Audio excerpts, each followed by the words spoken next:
বন্ধুরা আজকে দেখো কাঁকলের দানা কিভাবে আমি পোড়াচ্ছি। এই যে অনেকে কড়াইতে করে ভাজে, তো আমি ভাবলাম একটা ইউনিক, এই দাঁড়া না একটু বাবা, একটু নতুন পদ্ধতিতে করা যাক। তো মাথা খারাপ করে দিল এক পুলিশ এসে। তো এই যে পুলিশ যে ভাজাটা হয়ে গেছে, উফ বাবা। তো বন্ধুরা আমার দানাটা এই যে ভাজা হয়ে গেছে, আমি বাড়িতে করে নিয়ে চলে এসেছি।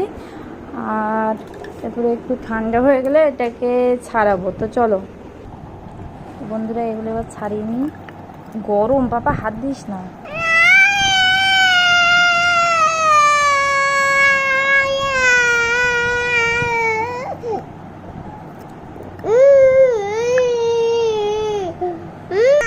তো বন্ধুরা দেখো ভেতরটা কত সুন্দর।